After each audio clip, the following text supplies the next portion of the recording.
നമുക്ക് എല്ലാവർക്കും അറിയാവുന്നതുപോലെ ശബരിമലയിലെ സ്വർണ്ണ കവർച്ച എങ്ങും എത്താതെ അവസാനിക്കുകയാണ്. അതിൻ്റെ അന്തിമഘട്ടത്തിലേക്ക് കടക്കുകയാണ്. എല്ലാ പ്രതികളും പുറത്തിറങ്ങാൻ പോവാണ്.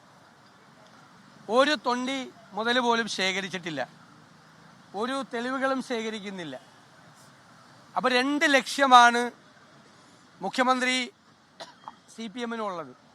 ഒന്ന്, പ്രധാനികളായ ആളുകളിലേക്ക് അന്വേഷണം എത്താതിരിക്കുക, മുൻ ദേവസ്വം മന്ത്രിയിലേക്കും ഇപ്പോഴത്തെ ദേവസ്വം മന്ത്രിയെയും ഇതിനകത്ത് നിന്ന് രക്ഷപ്പെടുത്തുക. രണ്ടാമത്തെ കാര്യം, ഇപ്പോൾ ജയിലിലായ 3 CPM നേതാക്കന്മാരെയും പുറത്തു കൊണ്ടുവരിക. ഈ കേസ് അന്വേഷണം തെളിവില്ലാതെ അവസാനിപ്പിക്കുക. അതിനുവേണ്ടി SIT-യുടെ മീതെ മുഖ്യമന്ത്രിയുടെ ഓഫീസ് നടത്തുന്ന കനത്ത സമ്മർദ്ദമാണ് ഇപ്പോൾ ശബരിമല കേസിലുള്ളത്. ശബരിമല കേസ് എങ്ങുമെത്താതെ അവസാനിക്കാൻ പോകുന്ന ദൗർഭാഗ്യകരമായൊരു സാഹചര്യത്തിലേക്ക് പോവുകയാണ്. എല്ലാവരും സ്റ്റാറ്റ്യൂട്ടറി ജാമ്യം കിട്ടി പുറത്തു വരുന്നൊരു സാഹചര്യമാണ്. സർക്കാരാണ് ഇതിൻ്റെ അകത്ത് ഇടപെടുന്നത്. എല്ലാവരെയും സംരക്ഷിക്കാൻ വേണ്ടിയിട്ടാണ് മുഖ്യമന്ത്രിയുടെ നേതൃത്വത്തിൽ ഇടപെടുന്നത്. അതുകൊണ്ടാണ് അവർക്കെതിരായി അച്ചടക്ക നടപടികൾ പോലും അവർ സ്വീകരിക്കാതിരുന്നത്. അതിൽ നിന്ന് രക്ഷപ്പെടാൻ വേണ്ടി CPM സ്വർണം കട്ടതിന് സോണിയാഗാന്ധിയെക്കുറിച്ച് പറയേണ്ട എന്തിനാ? സ്വർണം കട്ടത് CPM നേതാക്കളാണ്. ആ CPM നേതാക്കളെ സംരക്ഷിക്കുന്നത് CPM ആണ്, മുഖ്യമന്ത്രിയാണ്, ഭരണകൂടമാണ്, CPM നേതൃത്വമാണ്. അതെല്ലാവർക്കും അറിയാം. എന്നിട്ട് എന്താണ് അയ്യപ്പൻ്റെ സ്വർണം കൊണ്ടുപോയത്? സോണിയാഗാന്ധിയാണോ? അപ്പോൾ സോണിയാഗാന്ധിയെ മനഃപൂർവ്വം വലിച്ചഴിച്ച് പ്രിയങ്ക ഗാന്ധിയുടെ വീട്ടിലേക്കാണ് BJP മാർച്ച് നടത്തിയത്. അപ്പോൾ CPM-ഉം BJP-യും കൂടിയിട്ടുള്ള ഒരു ഏർപ്പാടാണ്. കാരണം സോണിയാഗാന്ധിയെയും പ്രിയങ്ക ഗാന്ധിയെ അധിക്ഷേപിക്കുമ്പോൾ ഏറ്റവും കൂടുതൽ ഇന്ത്യയിൽ സന്തോഷിക്കുന്നത് BJP നേതൃത്വമാണ്. ആ BJP നേതൃത്വത്തെ സന്തോഷിപ്പിക്കുന്നതിന് വേണ്ടി, അവരെ പ്രീണിപ്പിക്കുന്നതിന് വേണ്ടിയിട്ടാണ് ചെയ്യുന്നത്. ഇവർ പ്രിയങ്ക ഗാന്ധിയുടെ സോണിയാഗാന്ധിയുടെ പേര് പറയുമ്പോൾ BJP, പ്രിയങ്ക ഗാന്ധിയാണോ അയ്യപ്പൻ്റെ സ്വർണം കവർന്നത്? പ്രിയങ്ക ഗാന്ധിയുടെ ഓഫീസിലേക്ക് വയനാട്ടിലേക്ക് മാർച്ച് നടത്തിയാണ് BJP.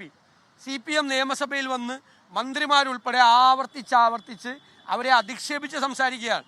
ഇത് BJP നേതൃത്വത്തെ പ്രീണിപ്പിക്കുന്നതിന് വേണ്ടിയിട്ടാണ്.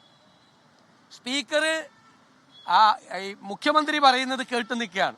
അദ്ദേഹത്തിന് സ്വന്തമായ ഒരു അഭിപ്രായമില്ല. എനിക്കത് പറയുന്നതിൽ ദുഃഖമുണ്ട്. ഇന്ന് 5 മന്ത്രിമാർക്കാണ് പറയാൻ അവസരം കൊടുത്തത്. 5 മന്ത്രിമാരും അതിൽ 4 പേര് വ്യക്തിപരമായി എന്നെ അധിക്ഷേപിക്കാതെ എനിക്ക് വിരോധമില്ല. കാരണം അവർ എന്നെ സഹായിക്കാൻ തീരുമാനിച്ചാൽ ഞാൻ അതിനെങ്ങനെ നോ പറയുന്നു? അവർ നിരന്തരമായി വ്യക്തിപരമായി തേജോവധം ചെയ്യാണ്.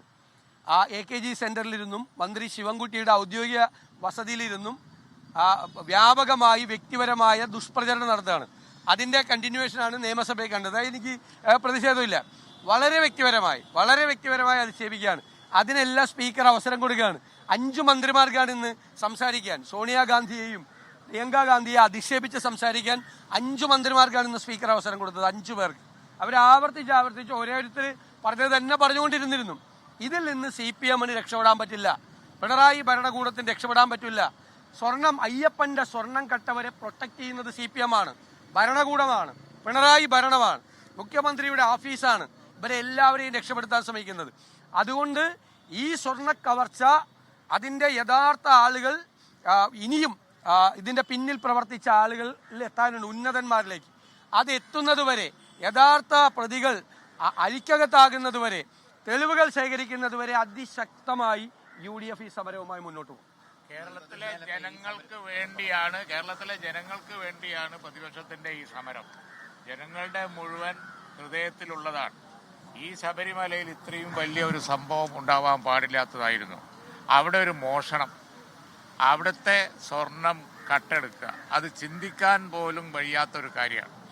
അതുകൊണ്ട് തന്നെ അത് ഒതുക്കി തീർക്കാനുള്ള ശ്രമത്തിനെതിരെയാണ് പ്രതിപക്ഷം സമരം നടത്തുന്നത്. വേണ്ടാത്തൊരു സമരമല്ല ഞങ്ങൾ നടത്തുന്നത്.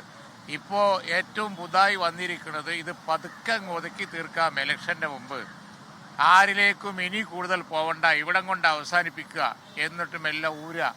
ആ പരിപാടിക്ക് എതിരായിട്ടാണ് ഇതിൽ യഥാർത്ഥ പ്രതികളെ പിടിക്കാൻ, തൊണ്ടി മുതൽ കണ്ടെടുക്കാൻ. അത് വളരെ വ്യക്തമായി കേരളത്തിലെ ജനങ്ങളുടെ ഹൃദയത്തിലുള്ള കാര്യമാണ്, അവരുടെ ആവശ്യമാണ്. അതുകൊണ്ടാണ് ഞങ്ങൾ ഈ പ്രശ്നം നിയമസഭയിൽ ഉയർത്തിപ്പിടിക്കുന്നത്. അതിനേക്കാൾ വലിയ പ്രശ്നം പലതുമുണ്ട് എങ്കിൽ പോലും കേരളത്തിൽ സംഭവിച്ചുകൂടാത്തൊരു കാര്യമാണ് ഈ സംഭവിച്ചിരിക്കുന്നത്. അതുകൊണ്ട് തന്നെ അതിൻ്റെ പ്രാധാന്യം ജനങ്ങൾ മനസ്സിലാക്കും.